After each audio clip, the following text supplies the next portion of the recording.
नमस्कार दोस्तों, नमस्कार दोस्तों। राहुल गांधी जी ने कहा था डरो मत, और प्रियंका वाड्रा जी ने कहा था लड़की हूं, लड़ सकती हूं। ध्यान करिए, आज बीजेपी राहुल गांधी से कह रही है दोस्तों डरो मत, और प्रियंका गांधी वाड्रा से पूछ रही है लड़ोगे कब। दोस्तों, मैं आपको एक इनसाइड स्टोरी बताना चाहता हूं और सवालों के जरिए बताऊंगा। दोस्तों, क्या अमेठी में एक हार से घबराकर राहुल जी सेफ सीट ढूंढ रहे थे क्या दोस्तों? और जब पूरे हिंदी भाषी प्रदेशों में एक भी सीट सेफ सीट नहीं मिली, तो क्या कांग्रेस के नेताओं ने घंटों मनाने की कोशिश की, और उनके घंटों मनाने की कोशिश के बाद फिर रायबरेली लड़ने की बात कही गई। फिर दोस्तों देखा गया कि रायबरेली में भी कांग्रेस का जनाधार लगातार घटता जा रहा है। और क्या इसीलिए सपोर्ट के लिए उनकी माताश्री कांग्रेस की सीनियर नेता सोनिया गांधी जी आई, उनकी सपोर्ट के लिए उनकी बहन प्रियंका गांधी वाड्रा आई, और उनके जीजा जी रॉबर्ट वाड्रा सब हौसला देने के लिए आज साथ में लैंड किए और नामांकन के वक्त मौजूद थे। क्या दोस्तों ये ठीक वैसे ही है जैसे बोर्ड एग्जाम के पहले जब स्कूल में बच्चे टेंशन में होते हैं तो पूरा परिवार हौसला बढ़ाने एग्जाम सेंटर छोड़ने आता है? दोस्तों, कांग्रेस के लोग इसको शतरंज की बड़ी चाल बता रहे हैं। पता नहीं ये चाल तो दोस्तों शायद सिर्फ राहुल जी और उनके करीबी ही समझ सकते हैं, क्योंकि आज अमेठी में दोस्तों कांग्रेस का दृश्य देखने लायक था। किशोरी लाल शर्मा जी को मीडिया से पता चलता है कि वो उम्मीदवार है।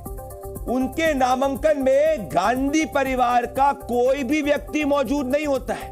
दोस्तों, परिवार छोड़िए, कोई कांग्रेस का सीनियर नेता तक नहीं मौजूद होता है।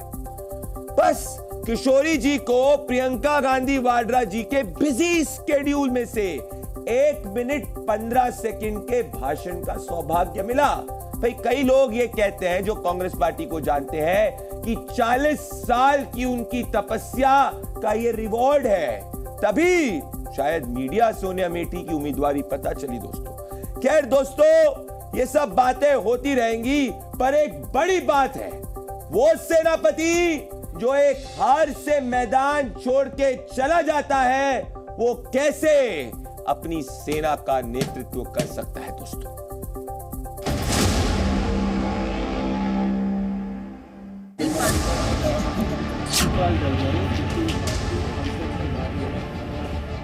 आपके साथ और राहुल जी के लिए ये चुनाव लड़ेंगे। ये लोग चुनाव को धनबल पे लड़ते हैं, हम जनता के बल पर लड़ेंगे। तो रायबरेली भी लगता है दबाव में ही गए हैं, लेकिन हार की हिचक, हार का डर उनके सामने है। वो किधर भी चले जाए हार निश्चित है। अमेठी में एक बार फिर सच्चाई की राजनीति और सेवा की राजनीति वापस लाना चाहते हैं। गांधी परिवार का ना लड़ना इस बात का संकेत है कि कांग्रेस पार्टी चुनाव में एक वोट पड़ने से पहले ही अमेठी से अपना हार स्वीकार कर चुकी है। रायबरेली के लोग बड़ी बेसब्री से इन नकली गांधियों का इंतजार कर रहे थे, ये आ गए हैं। अब रायबरेली इनको अच्छे से सबक सिखाएगी। मैं राहुल जी को अपने घर, वैसे घर मानता हूं गांधी परिवार का, अपने घर लौट के आए। परिवार समझ रहा है कि उसके पैरों तले जमीन खिसक चुकी है। कांग्रेस अंतिम सांस ले रही है। राहुल भाग भागम भाग लगी हुई है। राहुल चुनाव लड़ना नहीं चाहते। कांग्रेस अपनी इमेज बचाने के लिए उनको जबरदस्ती बलि का बकरा बना रही है। राहुल गांधी डरने वाला आदमी नहीं है। इंदिरा गांधी जी के ज़माने से पूरा नेहरू परिवार रायबरेली से लड़ता आया है, एक परंपरा है रायबरेली की। अमेठी तो आप कोई भी जीत जाएगा। इस बार रायबरेली भी हारेंगे वहां छोड़ देंगे। ये गांधी फैमिली का ये अंतिम बादशाह। दोस्तों, मेरे साथ देश के नंबर 1 शो में के शर्मा जी, भारतीय जनता पार्टी के सीनियर नेशनल स्पोक्सपर्सन, मेरे साथ राजीव रंजन जी, नेशनल सेक्रेटरी जेडीयू, मेरे साथ घनश्याम तिवारी जी, समाजवादी पार्टी के सीनियर नेशनल स्पोक्सपर्सन, मेरे साथ दीपक झा, कांग्रेस पार्टी के सीनियर नेशनल स्पोक्सपर्सन, और मेरे साथ आनंद दुबे जी, उद्धव सेना शिवसेना के सीनियर नेशनल स्पोक्सपर्सन। इस डिबेट की शुरुआत मैं करना चाहता हूं। मैं घनश्याम जी के पास आऊंगा, पर मुझे लग रहा है घनश्याम जी मुद्दे के टॉपिक के अलावा कोई दूसरे टॉपिक को तुरंत तैयार करके रेडी बैठे हुए हैं, तो मैं घनश्याम जी के पास आऊंगा। उसके पहले दीपक झा जी के पास आना चाहता हूं। दीपक झा जी और के जी से डिबेट को शुरू करूंगा। दीपक जी, एक कहावत है, और के जी आप भी सुनिएगा। जब क्या होता था, ध्यान से सुनिएगा भैया, और मेरे को नहीं पता इसका कोई रिलेशन है कि नहीं है, पर मैं एक छोटी सी बात बताता हूं। जब हम बोर्ड एग्जाम में 10वीं की परीक्षा देते थे, तो 2 तरीके के विद्यार्थी होते थे, के जी और दीपक जी। एक विद्यार्थी होते थे जो बहुत कॉन्फिडेंट होते थे और वो आराम से जाते थे, एग्जाम लिख के आते थे। एक विद्यार्थी होता था बच्चा जो बहुत टेंशन में होता था, तो उसके टेंशन को दूर करने के लिए के जी और दीपक जी, उनकी मम्मी, उनके भाई, उनकी बहन, उनके परिवार के सभी सदस्य, उसके बाद वो थोड़ा सा वो एक दही और शक्कर भी देते थे कि बेटा टेंशन मत लो, एग्जाम में पास हो जाओगे। अब मुझे बताइए दीपक जी, अमेठी से नहीं चुनाव लड़े आप, इतने मीडिया में बोलने के बाद रायबरेली में ये दृश्य देखिए, राहुल जी, सोनिया जी, प्रियंका जी, रॉबर्ट वाड्रा जी, जो सब चुनाव में उतरना चाह रहे थे, सोनिया जी को छोड़ के, उन सबको आप साथ में लेके आए। ये तो कुछ डर का माहौल नहीं लग रहा दीपक जी? डर, जो डरो मत आपने कहा था, कुछ डर नहीं दिख रहा है?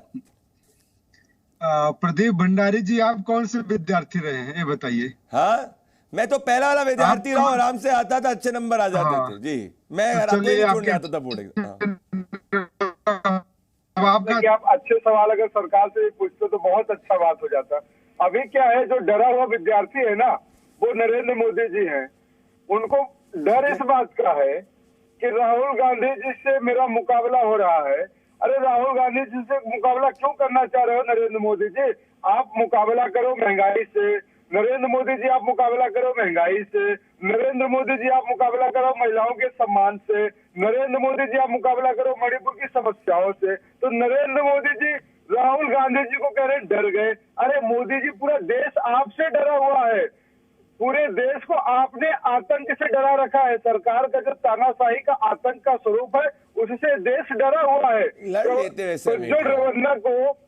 प्रज्वल रेवन्ना को नरेंद्र मोदी जी कहते हैं 2 दिन पहले, देखो ये मेरा चेहरा है। अमेठी रायबरेली के अलावा हर मुद्दे पे बात कर रहे हैं दीपक जी। आज अमेठी नहीं बोल रहे हैं अपने शब्दों से, रायबरेली नहीं निकल रहा आपके वक्तव्य से, कुछ दाल में काला तो जरूर है।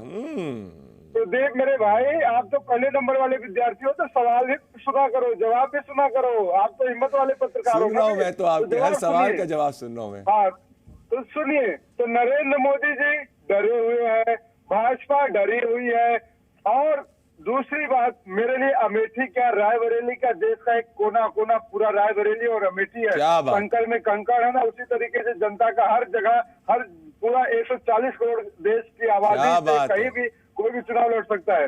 बात ये नहीं है, आज मुद्दों की बात ना होके आज आप डिबेट करते हैं कि एक बलात्कारी के बेटे को, करण भूषण सिंह को किस तरीके से टिकट दे दिया भाजपा ने, इस पे डिबेट नहीं किया प्रदीप भाई।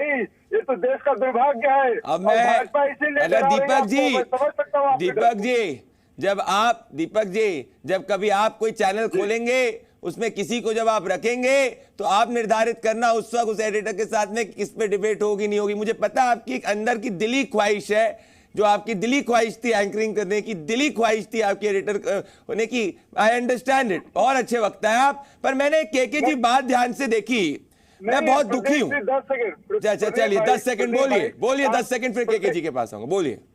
चलिए, आपने बता दिया कि आजकल एंकरों की और चैनलों की क्या मजबूरी है, जिन्होंने कोई मजबूरी नहीं है। वो किसकी बात कर रहे हैं आपने? मैं इस बात पे बड़ा दुखी हूँ। समझ गया, ठीक है। अब आपने एक चीज सुनिए मेरी बात, अब हो गया, मैंने 12 सेकंड, अब आपने अपना जो पॉइंट, मैंने एक चीज ऑब्जर्व करी है के जी, बहुत दुखी हूं मैं। भाई किशोरी जी की क्या गलती थी?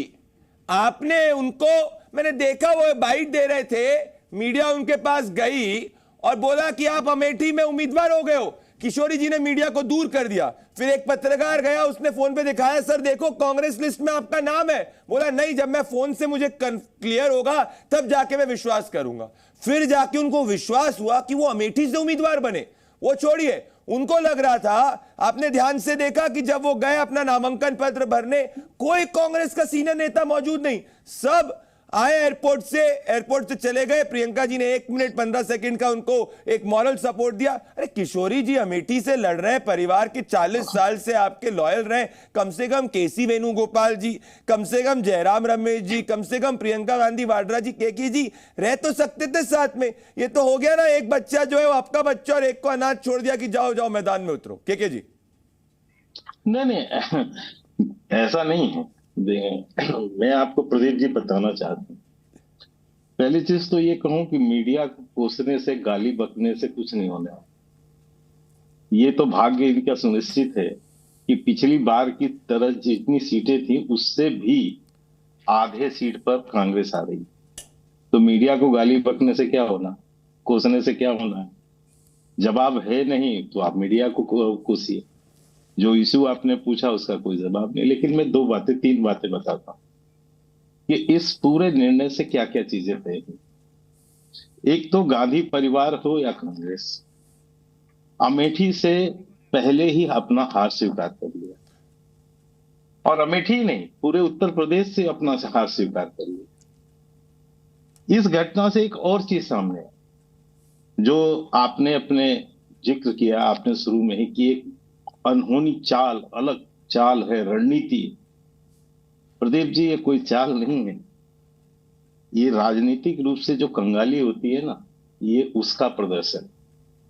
जब आप राजनीतिक रूप से कंगाल हो जाते हैं तब आप किस तरह की आपकी स्थिति बनती है कि आप डर के भागने लगते हैं कि कहां जाऊं। लेकिन ये भी है कि ऊपर एक दबाव है कि भाई नहीं लड़ेंगे तो भी बदनामी है। गांधी खानदान अपने को कहता रहा यूपी का हूँ, यूपी के हैं, तो वहां भी लड़ना है।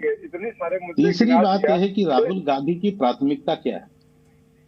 राहुल गांधी की प्राथमिकता उनकी पार्टी है या वे खुद है? ये उनका खुद का स्वार्थ। यदि स्वार्थ नहीं होता, यदि पार्टी की प्राथमिकता होती, तो जो व्यक्ति 3 बार से क्षेत्र का सांसद है, बगल की सीट में, कहीं विदेश से नहीं है, बगल के सीट में, उसमें हारने के बाद वो उसकी अपनी मां की वही विरासत सीट पे जा रहे हैं। तो ये दिखाता है कि उनकी प्राथमिकता पार्टी नहीं है।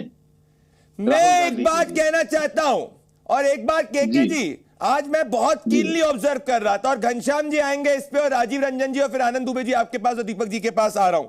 और मुझे पता है घनश्याम जी, मैं आपसे निवेदन करूंगा कि जो मैं अमेठी और रायबरेली पे बोलिएगा जरूर, इलेक्टोरल बॉन्ड, कोई एक अखबार का आप आर्टिकल, कोई चीज होगी उसको भी आप जरूर जिक्र करिएगा, आपका पूरा लोकतांत्रिक हक है। पर अमेठी रायबरेली पे मैं एक चीज कह रहा हूं, अखिलेश यादव जी ने क्या किया, कन्नौज में मैदान में उतरे। पर अब डेटा क्या कहता है, ध्यान से सुनिएगा भाई। डेटा यह कहता है कि जिस अमेठी को राहुल गांधी जी ने अपना परिवार कहा था, राजीव रंजन जी आपको अच्छी तरीके से याद होगा, 2019 की हार के बाद में उस रायबरेली के अंदर राहुल जी 890 दिन बाद गए पहली बार उस रायबरेली में, अमेठी में कह रहा हूं, उस अमेठी में 890 दिन बाद गए, और फिर उस अमेठी में 802 दिन बाद गए।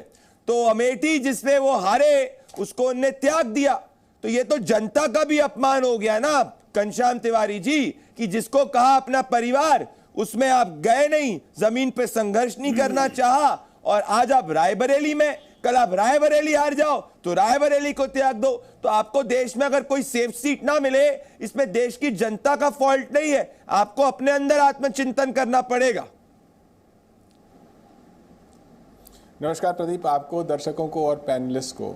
अगर नहीं जाना ही पैमाना है तो पिछले 1 साल से जब मणिपुर जल रहा है, प्रधानमंत्री तो वहाँ गए नहीं, अमित शाह भी बहुत समय से नहीं गए।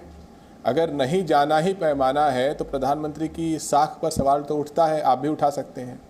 रही बात अगर वहाँ पर जा कर के काम करना ही पैमाना है, जो कि स्मृति ईरानी जी का पैमाना है अमेठी का, तो वहां पर शर्मा जी तो बहुत 40 सालों से काम कर रहे हैं, आप ही बता रहे हैं, मैं तो उन्हें मैंने तो बोला नहीं, मैंने बोला गांधी परिवार के 40 साल से लॉयलिस्ट है। मैंने किसी के बीच में टोका नहीं। नहीं मेरे को मिसकोट कर रहे हैं आप, मेरे को मिसकोट, एक सेकंड मेरे को आपके पास यार मुझे मिसकोट कर रहे हैं। मैंने बोला ये नहीं कि 40 साल से अमेठी में, मैं बोला 40 साल से गांधी परिवार के लॉयलिस्ट। इतनी तत्परता नहीं होनी। दर्शक आपकी बात सुन रहे हैं, दर्शक मेरी बात पूरी होनी, मिसकोट मत करिए। तमाम मीडिया, सिर्फ आप नहीं, तमाम मीडिया ये बता रहा है कि केएल शर्मा जी वहां 40 साल से काम कर रहे हैं।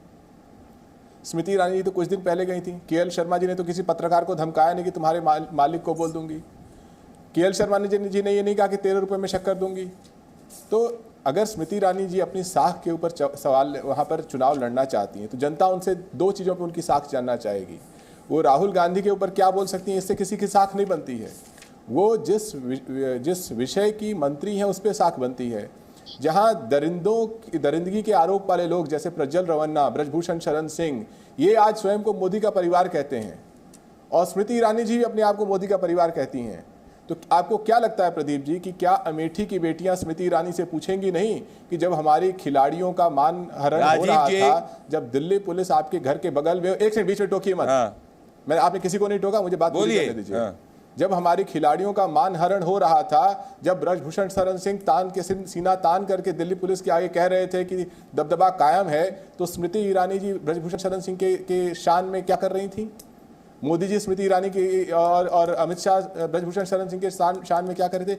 क्या देश को, हमारे देश को एक निकम्मा महिला कल्याण मंत्री चाहिए जो प्रज्वल रवन्ना के लिए चुप रहे, ब्रजभूषण शरण सिंह के खिलाफ चुप रहे? क्या अमेठी की बेटियां ये सवाल नहीं पूछेंगी? क्या अमेठी की बेटियां ये सवाल, क्या के परिवार ये सवाल नहीं पूछेंगे कि आप माइनॉरिटी अफेयर्स मिनिस्टर थे, जिस देश में प्रधानमंत्री मंच से खड़े होकर के लगातार हेट स्पीच दिए जा रहा है? ठीक है, चुनाव आयोग चुप है, लेकिन आप तो माइनॉरिटी अफेयर्स मिनिस्टर हैं। नैतिकता होनी चाहिए कि प्रधानमंत्री को फोन करे और कहे कि इस चुनाव में हेट स्पीच देना बंद करो। ये चुनाव लोगों को जोड़ने का चुनाव है, बेरोजगारी से लड़ने का चुनाव है, महंगाई से लड़ने का चुनाव है, गरीबी से लड़ने का चुनाव है। एक हेट स्पीच देने का चुनाव नहीं है, देश के माइनॉरिटीज को धमकाने का चुनाव नहीं है। प्रधानमंत्री ठीक है, उनकी उम्र हो चुकी है, रिटायर होना चाहते हैं, लेकिन रिटायर होने का मतलब ये नहीं है कि समाज में जहर घोल करके रिटायर हो। ये मैं कहना चाहता हूं, केके जी आएंगे इसमें, मैं कह रहा हूं केके जी आएंगे, राजीव रंजन जी, क्योंकि उनको काफी पर्सनल कहा गया है, तो केके जी इसमें आएंगे। केके जी, मैं ये कहना चाहता हूं कि इस वक्त घनश्याम तिवारी जी कह रहे हैं कि अगर वही मापदंड है तो डेटा ये कहता है कि अमेठी जो 72% कांग्रेस पार्टी को वोट 2009 में कहा करती थी, वो घट के 43 पे आ गई और भारतीय जनता पार्टी का वोट शेयर 49% हो गया। तो अगर स्मृति ईरानी जमीन पे काम नहीं करती घनश्याम तिवारी जी के हिसाब से, तो उनका जनाधार कैसे बढ़ता? और अगर राहुल गांधी जी और गांधी परिवार ने काम किया होता रायबरेली के अंदर, तो 72% रायबरेली का वोट शेयर था 2009 में, वो घट के 55% कैसे आ गया 2019 के अंदर? के जी नहीं, देखिए, आप समाजवादी पार्टी के प्रवक्ता से जो प्रश्न किया, उस प्रश्न का उत्तर देने की तो स्थिति है ही नहीं उनके पास, और बेचारे इधर से उधर घूमते रहे। लेकिन इतना ही बता दूं केवल कि इनको एक जानकारी होनी चाहिए समाजवादी पार्टी को कि दुनिया को बोलने के पहले गिरेबान में झांकी है। आपकी पार्टी के थे ना गायत्री प्रजापति, वो बलात्कारी नहीं थे, उसको मुख्यमंत्री निवास में, मीडिया रिपोर्ट है, मुख्यमंत्री निवास में अखिलेश यादव ने छुपा के रखा 2 महीने तक। तो गायत्री प्रजापति के कुकर्म का भी हिसाब, इसीलिए आप चले गए। आप बता रहे हो दुनिया को, नैतिकता सिखा रहे हो। मुख्तार अंसारी, जो कि एक घोषित माफिया जिसको सजाएं हो चुकी थी, आज उसके जो है मरने के बाद उस पर जाकर फातिया पढ़ते हैं आप, और आप उसको जो एक देश का प्रतिष्ठित व्यक्ति बताते हैं। ये मानसिकता है सपा की। और दूसरे की बात छोड़िए, एक जिस प्रत्याशी अभी वहां उतारा है, उसके ऊपर भी सजा है, अभी उसका फैसला होना है। जिसको टिकट दिया है सपा ने वहां से, उनके भाई को। तो आपके मुंह से कम नहीं की बात अच्छी नहीं लगती है। की जमात रही है सपा, और गुंडों की ही काम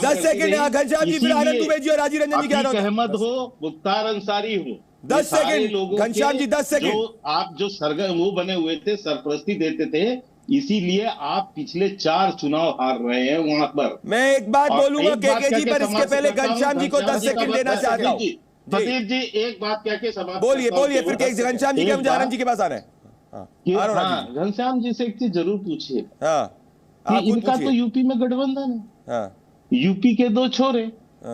अब यूपी के 2 छोरे, ये अलग बात है कि 2 चरण के चुनाव हो गए, सिर्फ एक जनसभा कर पाए हैं आपस में। जवाब दे रहे 2 चरण के चुनाव हो गए, लेकिन आज ही कम से कम राहुल गांधी का हौसला बढ़ाने तो आ जाते। 10 सेकंड घनश्याम जी जवाब दे रहे हैं। घनश्याम जी जवाब दे रहे हैं 10 सेकंड में। राजीव जी और आनंद दुबे जी के पास आ रहा हूं जी। घनश्याम जी, उत्तर प्रदेश की जनता देख रही है, जो ये बहस देख रही है, देश भर के लोग देख रहे हैं, उत्तर प्रदेश के लोग भी देख रहे हैं कि उत्तर प्रदेश में भारतीय जनता पार्टी के आने वाले किरदार कौन है। ब्रजभूषण शरण सिंह, मोदी का परिवार चुनाव लड़ रहा है। आशीष मिश्रा टेनी का परिवार जिसने किसानों के ऊपर जीत चलाई, वो चुनाव लड़ रहा है। वो चुनाव बीच में टोकिए मत, मैंने टोका नहीं आपको। दर्शकों का अपमान है, दर्शकों का अपमान है। मैंने 10 सेकंड कहा। ब्रजभूषण शरण सिंह चुनाव लड़ रहा है।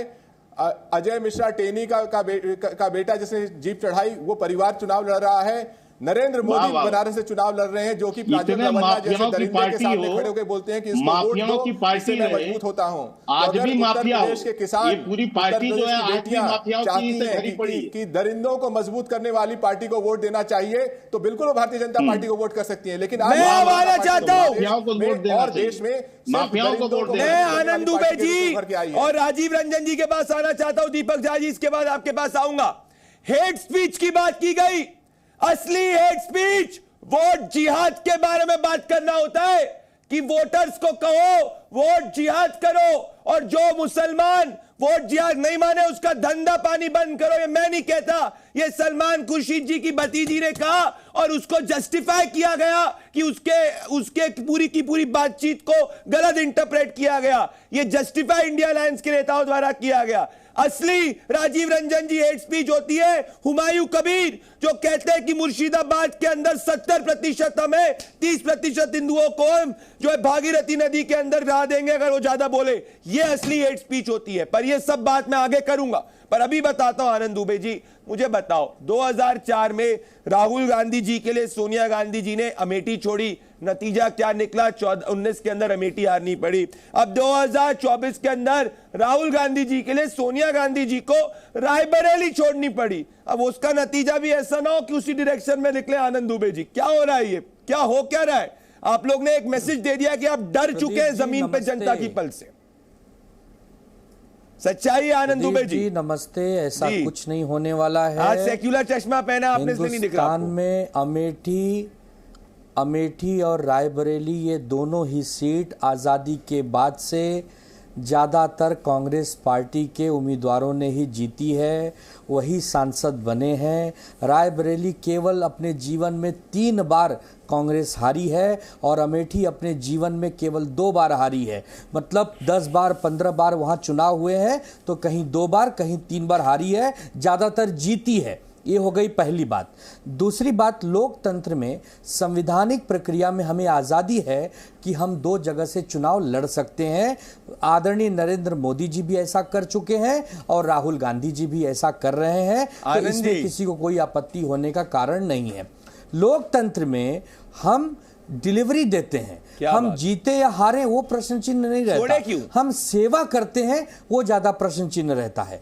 छोड़े क्यों? ये रणनीति का हिस्सा है। कहां छोड़े हैं? कहां छोड़े हैं? अमेठी से जिस व्यक्ति को चुनाव का टिकट मिला है वो 40 साल से कांग्रेस पार्टी के कार्यकर्ता हैं। अगर किसी कार्यकर्ता को टिकट मिला है, अगर किसी व्यक्ति को कांग्रेस के कार्यकर्ता को टिकट मिला है, बिल्कुल केएल शर्मा जी को कौन नहीं जानता? मैं एक बात कहूं, केके शर्मा जी रायबरेली में पिछले कितने, मैं कहूं राजीव रंजन जी, आनंद दुबे जी और राजीव जी आएंगे। एक बात कहता हूं, जितना अच्छा आनंद दुबे जी कांग्रेस को डिफेंड करते हैं, उतना आज कांग्रेस के प्रवक्ता भी कांग्रेस को नहीं डिफेंड कर पा रहे। राजीव जी मेरी बात सुनिए। केएल शर्मा से जब पत्रकारों ने पूछा, 1 मिनट 10 सेकंड लूंगा प्रदीप जी, 10 सेकंड। केएल शर्मा जी से जब पत्रकारों ने पूछा कि आपका टिकट डिक्लेयर हुआ है आप क्या कहना चाहते हैं? तो उन्होंने कहा जब तक मुझे आधिकारिक रूप से पता न चल जाए, क्योंकि 3 दिन से सोशल मीडिया पर एक फेक न्यूज चलाई जा रही है कि अमेठी से राहुल गांधी और रायबरेली से प्रियंका गांधी लड़ेंगी। डुप्लीकेट एक साइन किया हुआ केसी वेणुगोपाल का एक लेटर दौड़ रहा था। इसके लिए कहा केएल शर्मा जी ने कि ऑथेंटिक रूप से सूचना आने दीजिए, तब मैं उस पर बयान दूंगा। उसको भी तोड़ मरोड़ कर पेश कर रहे हैं। तो राजनीति में मैं कहता हूं राजीव रंजन जी, इतना अच्छा डिफेंड करने का प्रयास जितना आनंद दुबे जी ने दुबे जी कर रहे, कई कांग्रेस के प्रवक्ता नहीं कर पाते। आनंद जी का नया अवतार मैंने तो भाई अभी देखा है। पर मैं कहता हूं राजीव रंजन जी, कम से कम आ रहा हूं। दीपक जी इनसिक्योर मत होइए, आप भी अच्छा डिफेंड कर रहे हैं, टेंशन मत लीजिए, आपके नंबर कम नहीं होंगे। पर मैं आ रहा हूं। आनंद दुबे जी की तारीफ करने का मतलब आपकी तारीफ कम करना नहीं है। मैं कह रहा हूं राजीव रंजन जी, कम से कम कुछ किलोमीटर दूर रायबरेली है, केसी वेणुगोपाल जी आ जाते हैं उनके पास में अमेठी में। रायबरेली कुछ प्रियंका जी उनके साथ नामांकन के अंदर खड़ी हो जाती, कोई तो खड़े हो जाता। ये तो ऐसा लगा कि भाई जितना अच्छे तरीके से 40 साल से वो संघर्ष कर रहे थे, गांधी परिवार के साथ में थे, एक गांधी परिवार का व्यक्ति नामांकन के समय नहीं आया। प्रियंका जी ने कहा मुझे भैया के नामांकन में जा रहा है, मैं जा रही हूं। क्या है ये राजीव रंजन जी? देखिए प्रदीप जी, सबसे पहली बात तो यह है कि अभी मैं आनंद दुबे जी को सुन रहा था। देखिए, केवल अमेठी और रायबरेली कांग्रेस नहीं जीत रही थी, पूरे देश में आप 50-60 वर्षों तक आप हुकूमत कर रहे थे, तो आप अमेठी और रायबरेली भी जीत रहे थे। कोई विकल्प नहीं था और विकल्पहीनता की स्थिति का लाभ कांग्रेस को मिल रहा था। लेकिन नरेंद्र मोदी जी के नेतृत्व में जिस तरह से एनडीए ने पूरे देश में व्यापक आधार तैयार किया है, अमेठी और रायबरेली को आप अलग नहीं देख सकते हैं। अमेठी रायबरेली में राहुल गांधी जी, मैं ये कहूँगा कि अगर आपको ऐसा लगता है कि राहुल गांधी जी केवल नेहरू गांधी परिवार होने के कारण उन्हें ऐसा लगता है कि जनता उनको आंख मूंद करके वोट कर देगी या जिनको वो नुमाइंदगी के लिए भेजेंगे उनको स्वीकार कर लेगी, तो गंगा में पानी काफ़ी बह चुका है आनंद जी। अब काम करने वाले नेताओं को लोग वोट करते हैं और इसीलिए वहाँ अगर स्मृति ईरानी जी का वहाँ अगर व्यापक आधार तैयार हुआ है तो निसंदेह कांग्रेस किसी को उम्मीदवार बनाए। अमेठी में बड़े अंतर से ये 3 लाख वोटों का भी अंतर हो सकता है, इसलिए कि जो हालात हैं, जिस तरह से कांग्रेस ने भी उस कॉन्स्टिट्यूंसी को बहुत ही गंभीरता के साथ नहीं लिया है। अगर लिया होता तो निसंदेह कांग्रेस के बड़े नेता, नेहरू गांधी परिवार के सदस्य और जो जिन नेताओं की चर्चा अभी केसी वेणुगोपाल से लेकर के जो पहली कतार के कांग्रेस के नेता हैं, उनमें से किसी न किसी की वहां उपस्थिति दिखती। लेकिन उन्हें पता है कि अमेठी में आनंद दुबे जी आ रहा हूं मैं, मेरे को दीपक जी और केके जी के पास आना है। जी आनंद दुबे जी बोलिए, आपने हाथ उठाया, बोलिए, फिर मैं दीपक जी और केके जी के पास आऊंगा। बोलिए। ये कह रहा हूं कि मुझे 10 अरे प्रदीप जी राजीव जी 10 सेकंड बोल रहे हैं। राजीव जी को 10 सेकंड बोलने दीजिए। राजीव जी को 10 सेकंड बोलने दीजिए। राजीव जी अपनी बात कंप्लीट करें। राजीव रंजन जी के पहले कंप्लीट कर। सबसे पहली बात तो ये है कि और रायबरेली राहुल गांधी को रायबरेली की जनता क्यों स्वीकार करेगी? जिस कॉन्स्टिट्यूएंसी को आपने 2म दर्जे की हैसियत दी, आप वायनाड लड़े, वायनाड के मतदाताओं को गलत संदेश नहीं चला जाए कि आप कहीं और लड़ना चाहते हैं। आपने वायनाड के चुनाव के पूरा होने का इंतजार किया। अब रायबरेली के मतदाता ये जरूर सोचेंगे कि गलती से अगर राहुल गांधी जीत जाएंगे तो वायनाड की नुमाइंदगी करेंगे या बड़ी रायबरेली को वो चुनेंगे। आनंद दुबे जी, मतदाता भ्रम में नहीं रहना चाहता। भ्रम के बाद एक बात बोलूंगा आपको, बीच का आदमी देखना चाहेगा। नहीं, मैं कहूं राजीव जी, इसीलिए वहां कांग्रेस की हार बिल्कुल पक्की है। पर एक बात कहूंगा, पर पहले आनंद दुबे जी को कहने दीजिए। कहिए आनंद जी 10 सेकंड क्या कहना चाहते हैं, बोलिए। आवाज मैं ये कह रहा हूं कि राजीव रंजन जी ने कहा कि 10 वर्षों में भारतीय जनता पार्टी ने बहुत काम किया, इसके लिए कांग्रेस पार्टी पूरे देश में हार रही है। बेशक आपका कहना सही है कि इन 10 वर्षों में भारतीय जनता पार्टी ने अच्छी खासी सीटें जीती, लेकिन 2024 का चुनाव बिल्कुल अलग दिशा में जा रहा है। यह सरकार बदलने के लिए वोटिंग हो रही है। वर्तमान सरकार से लोग निराश हैं। अब मैं आऊंगा, अब मैं थोड़ा डिबेट को पेश ही करूंगा। अब मैं आऊंगा केके जी। मैं चाहता हूं आनंद दुबे जी राहुल गांधी जी को कहे कि जिस महाराष्ट्र के अंदर कांग्रेस पार्टी ने सिर्फ 3 जनसभाएं की हैं और जहां उद्धव ठाकरे जी अकेले पूरा का पूरा दामोदर अपने कंधों पर लेके जा रहे हैं, जहां 30 सभाएं करने की बात चल रही है, वहां राहुल जी की भी 3-4 सभाएं करा दीजिए। अगर देश में एंटी मोदी माहौल है, एंटी बीजेपी माहौल है तो। पर अब बड़ी बात कहना चाहता हूं दीपक जी। आज राहुल जी पुणे में है। दीपक जी एक बड़ी बात कहूंगा, केके जी के साथ एक बड़ी बात कहूंगा। दीपक जी और केके जी के साथ एक बड़ी बात कहूंगा। दीपक जी मेरी बात ध्यान से सुनिए। दीपक जी, आपको नहीं लगता कि आपने जो जनता के सामने एक सोच का प्रदर्शन किया है, उस सोच को मैं कहता हूं केके जी अहंकार, और बताता हूं कैसे। आपने 2014 से 19 के बीच में अमेठी के बारे में पार्लियामेंट में 0 सवाल पूछे, 0 सवाल। अमेठी की जनता कह रही थी कि हमारा सवाल पूछो, नहीं पूछे। अमेठी की जनता ने आपको 14 में भी बताया कि आप हमारी नुमाइंदगी सही तरीके से करिए, आपका वोट शेयर 14 में भी कम हुआ। आप नहीं सोचे, आपने नहीं समझा, बोला जनता है हमें तो वोट देगी। फिर 14 से 19 में आपने 0 सवाल पार्लियामेंट में पूछे। नतीजा क्या निकला? 19 में आप हारे। फिर 19 में हार के बाद आपने जनता को बोला आप मेरा परिवार है, मैं आते रहूंगा। क्या किया आपने? 800 दिन नहीं आए, उसके 800 दिन नहीं आए। फिर आज अमेठी में जब आप लैंड करे तो आपने यह तक नहीं सोचा कि जिस कॉन्स्टिट्युएंसी ने आपको 2004 से उम्मीदवार बनाया पार्लियामेंट में केके जी, उस कॉन्स्टिट्युएंसी में अपने व्यक्ति के साथ में नामांकन में तो खड़े हो जाते। जैसे प्रियंका गांधी वाड्रा ने 4 लाइन बोल देती, फॉर्मेलिटी के लिए 4 लाइन तो बोल देते। और आप नामांकन आखिरी दिन तक इसीलिए किए क्योंकि आप कंफ्यूज लग रहे थे कि आपको अमेठी से लड़ना है कि नहीं लड़ना है। तो यह अहंकार नहीं है तो क्या है दीपक जी?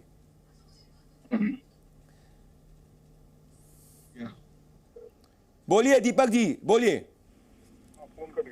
दीपक जी आपके आवाज बोलिए। देखिए प्रदीप भंडारी जी, जितना बढ़िया प्रदर्शन आप कर रहे हैं आज के इस डिबेट में भाजपा के लिए, शायद इतना बढ़िया भाजपा। मैं रायबरेली होके आया, मैं सिर्फ रायबरेली की जनता की बात कर रहा हूँ। बोलिए। सुनिए मेरे लिए पूरा देश है और आप आंकड़े गिना रहे हैं।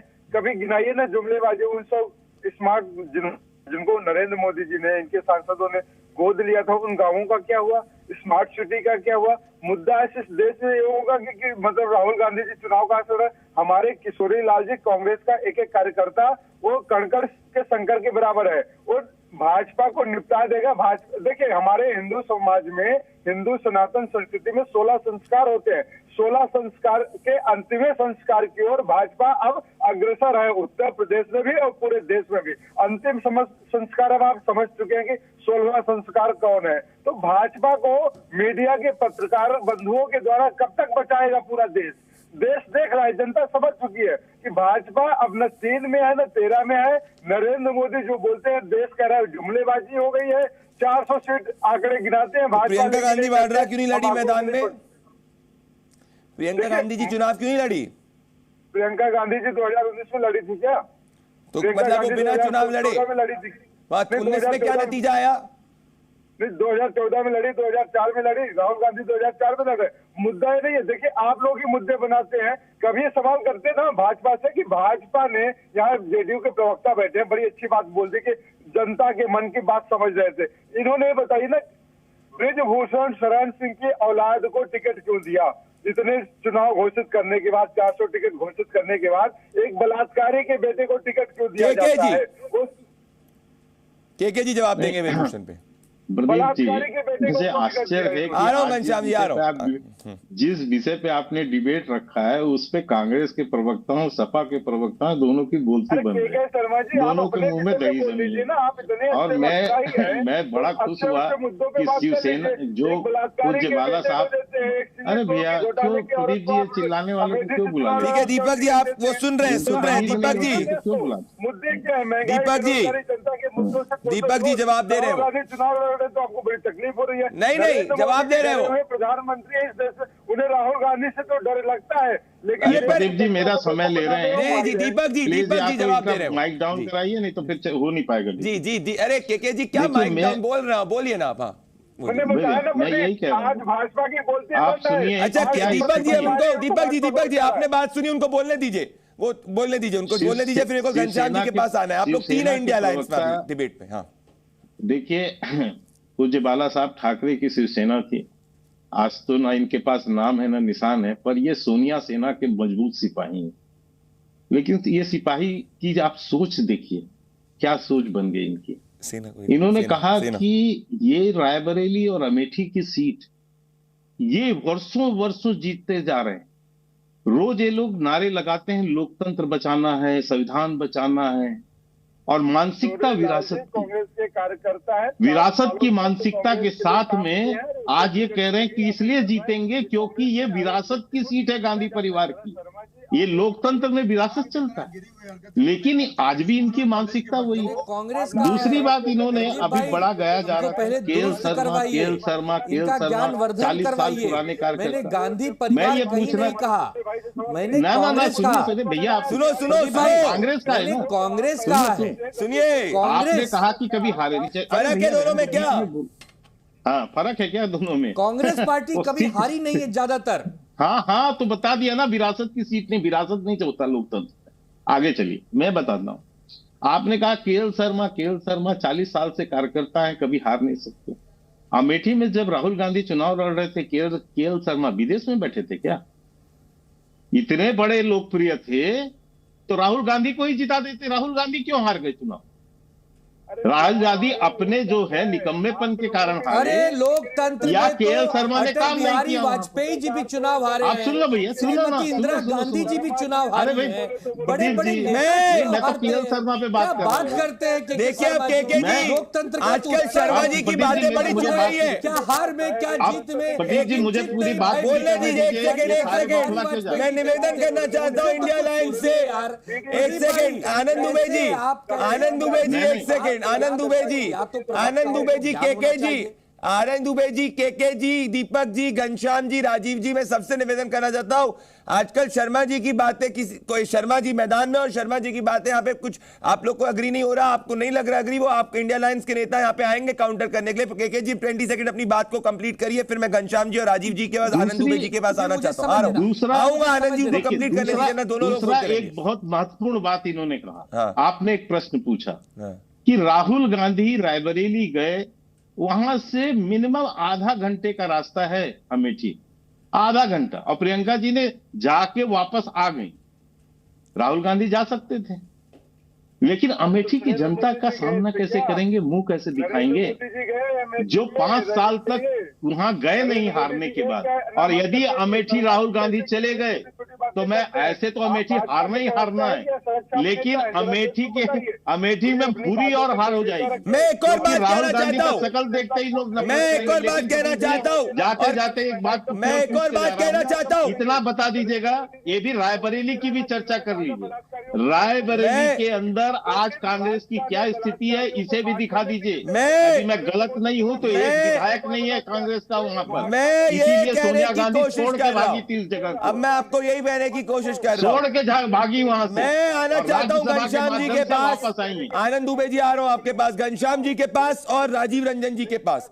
देखिए घनश्याम जी, मैं आपको बताऊं हुआ क्या है, और ध्यान से सुनिएगा केके जी, आप सब भी। मेरे को ऐसा तो नहीं है, ये बात हुई है घनश्याम जी कि अमेठी में मैदान से उतारा है केके जी को, किशोरी लाल जी को मैदान में उतारा है। किशोरी लाल जी को मैदान में इसीलिए उतारा है क्योंकि वो गांधी परिवार के करीबी है, तो इनडायरेक्टली अगर हारे तो किशोरी लाल जी के ऊपर कह दो कि भाई किशोरी लाल जी की वजह से हारे, और 1% चांस अगर मान लो टिक हो जाए तो कहो कि वो सीट वापस से ले ली जाए। मैं कहना चाहता हूं घनश्याम जी, एक चीज बताइए, आपने इतने दिन तक कहा कि रायबरेली से प्रियंका गांधी वाड्रा लड़ेंगी, अमेठी से राहुल जी लड़ेंगे, रायबरेली से प्रियंका गांधी वाड्रा लड़ेंगे, अमेठी से राहुल गांधी जी लड़ेंगे। 1 तारीख को कहा गया था मीडिया के अंदर कि प्रभु श्री राम के मंदिर में अयोध्या में पहले जाएंगे और अयोध्या में दर्शन करने के बाद जो है दोनों अपना नामांकन भरेंगे। आज तारीख आ गई है 3 तारीख, आखिरी में लास्ट मोमेंट पे, तो ये तो ऐसे ही लगेगा ना कि लड़ना चाहते नहीं थे, पुश करके लड़वाया गया कि लड़ लो, जिससे कि कार्यकर्ता का मनोबल जो है एटलीस्ट बेसिक लेवल पे बने रहे। घनश्याम जी और राजीव रंजन जी आएंगे।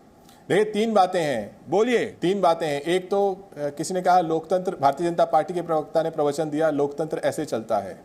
लोकतंत्र कैसे चलता है इसको तो आप सूरत जाके देखिए और इंदौर जाके देखिए और उन लोगों से मैंने कैसे बोला? उन्होंने नहीं बोला, पीछे टोका नहीं। मैंने कहा मैंने किसी के पीछे टोका नहीं। अरे झूठा प्रवक्ता कहां से मैंने टोका नहीं। अच्छा मैंने टोका नहीं, बीच में झूठ बोलने वाली। अच्छा वो लोग सूरत जाके देखिए, मैंने बोला लोकतंत्र के नारे लगाने वाले और इंदौर जाके देखिए कि जब कैसे लाखों लोगों के वोट देने का अधिकार छीन लिया जाता है। मुलायम सिंह की जैसे विरासत। ठीक है घनश्याम जी, वैसे चलता है। ठीक है केके जी को कंप्लीट कर रहे हैं आपने, क्लियरिफाई कर दिया। जनता पार्टी की आदत है ये, ऐसे बहस नहीं होती है। मैं उनके बीच में कुछ नहीं बोल रहा। नहीं तो मूर्खों की तरह लोकतंत्र कैसे चलता है इसके लिए आप सूरत जाइए और इंदौर जाइए। दूसरी बात, प्रदीप आपने कहा कि कोई केएल शर्मा जी के लिए जाकर के 4 बातें बोल देता। मुझे लगता है कि ये तर्क मजबूत है। मुझे लगता है कि आपके दर्शकों को यह सोचना चाहिए कि एक तरफ प्रधानमंत्री जी की राजनीति है, नरेंद्र मोदी जी की राजनीति है, जहां पर वो ये जानते हुए कि प्रज्वल रेवन्ना के ऊपर अनेक वहशी मुन्नमा काम करने के आरोप लगे हैं। प्रजापति पे बोलो ना। तान के लाखों लोगों के सामने कहा कि प्रज्वल रेवन्ना को वोट दो, उससे मैं मजबूत होता हूं। इसी तरीके से प्रधानमंत्री जी अजय मिश्रा टेनी के मंच पे भी जाके खड़े होंगे और बोलेंगे किसानों इसको वोट दो, चाहे इसने तुम्हारे ऊपर जिप चलाई हो, लेकिन इसको वोट दो, इससे मैं मजबूत होता हूं। इसी तरीके से ब्रजभूषण के मंच पे खड़े होंगे और बोलेंगे कि बेटियों इसको वोट दो, चाहे बेटियों का मानहरण किया हो, लेकिन इससे मैं मजबूत होता हूं।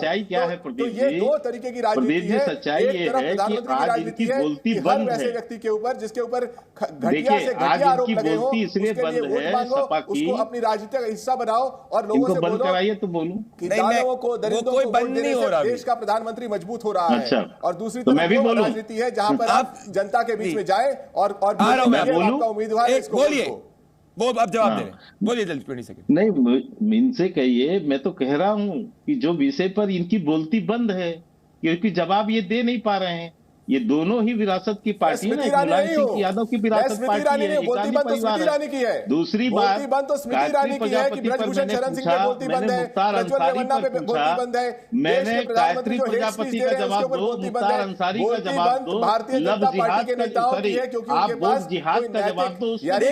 आधार नहीं बचा हुआ, अनैतिक वोट जिहाद भी नहीं कर पाएंगे। अभी इनकी स्थिति ये है, करे कम से कम अखिलेश यादव ही चले जाते। अखिलेश यादव तो गठबंधन के हैं ना, वही आज लड़े तो अखिलेश जी की वजह से ही लड़े, क्योंकि अखिलेश जी मैदान में उतर गए तो ऐसा ना हो कि भाई हिंदी हार्टलैंड से सिर्फ एक ही नेता लड़े। तो इस बात के लिए घनश्याम जी को जो है कहना चाहिए कि अखिलेश जी की वजह से शायद से क्या राहुल जी मैदान में आए, क्योंकि वरना पूरे उत्तर प्रदेश से इंडिया अलायंस का सिर्फ एक ही नेता मैदान में होता, जिस नेता का नाम है अखिलेश यादव जी। तो इंडिया अलायंस में क्या कंपटीशन चल रहा है कि कौन जो होगा वो नेता होगा इंडिया अलायंस का? ये मैं समझ चुका हूं। प्रदीप जी भंडारी 10 सेकंड दीजिएगा। आपके दर्शक जानते हैं, प्रदीप जी 10 सेकंड।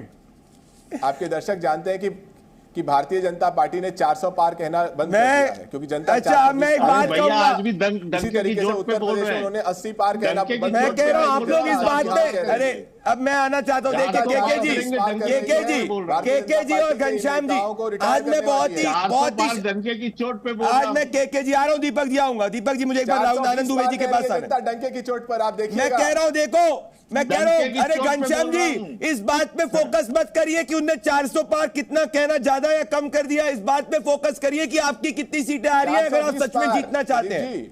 ये मैं कह रहा हूं उनकी मैं आपको एज ए वेल विशर कह रहा हूं। तो कहा कि पर आप मेरी बात नहीं सुनते, आप मेरी बात ही नहीं सुनते। आप ना 14 में मेरी बात सुने ना 19 में सुने। केके जी जो है जमीन से जुड़े हुए हैं। 80 हराओ 80 हराओ, बोलिए 80 हराओ, 80 हराओ, भाजपा भगाओ, जनता कह रही है। अच्छा 420 पार जनता कह रही है। अच्छा अगर ऐसा है, महंगाई पर वार जनता कह रही है। अब मैं आना चाहता हूं आनंद दुबे जी के पास में और घनश्याम, आनंद दुबे जी और राजीव रंजन जी के पास। केके जी हंस रहे इस बात पे, केके जी जो स्लोली मुस्कुरा रहे। मैं हंस सकता हूं, अब क्या मैं कहता हूं आनंद दुबे जी के पास आऊंगा, राजीव रंजन जी के पास आऊंगा और एक तथ्य बोलूंगा। राजीव रंजन जी, आनंद दुबे जी, केके जी एक तथ्य मेरे को बोलना जी।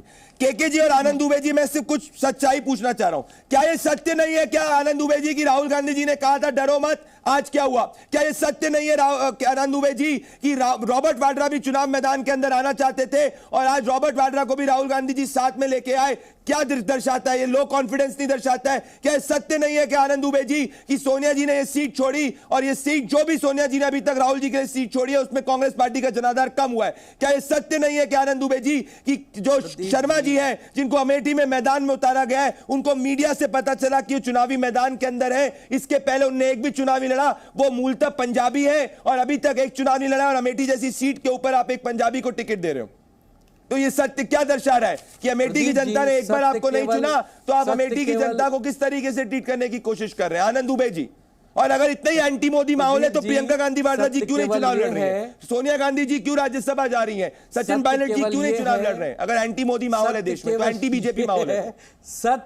सत्य केवल ये है प्रदीप जी, बोलिए सत्य, आदरणीय राहुल गांधी जी रायबरेली से चुनाव लड़ रहे हैं और इसके लिए आपको बहुत बहुत धन्यवाद। आज आपकी इस डिबेट पर राहुल गांधी जी के विषय में अगर 1 घंटे से चर्चा हो रही है तो राहुल गांधी जी बड़े नेता हैं, ये आपने सिद्ध कर दिया। और बीजेपी की हालत देखिए कि उनके पास रायबरेली से जो कैंडिडेट चुनाव लड़ रहे हैं वो कांग्रेस से निकलकर बीजेपी में आए हैं। बीजेपी के पास अपना खुद का उम्मीदवार तक नहीं है। राजीव रंजन जी रिपोर्ट करने में समय कमेंट डिबेट में Rajiv Ranjan ji 20 second debate last closing comment Rajiv Ranjan ji 5 lakh से ज्यादा राजीव रंजन जी क्लोजिंग कमेंट राजीव जी को दिखाई तुरंत। राजीव जी एक बात बिल्कुल साफ है कि राजनीति में खड़ाऊ संस्कृति नहीं चलेगी। राजनीति में खड़ाऊ संस्कृति नहीं चलेगी।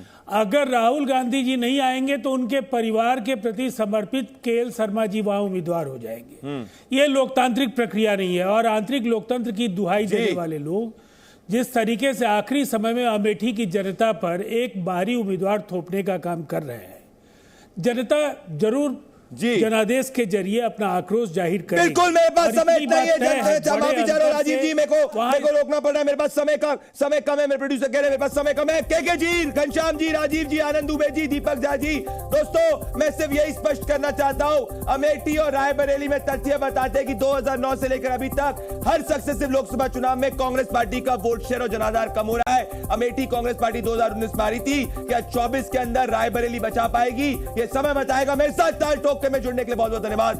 नमस्कार।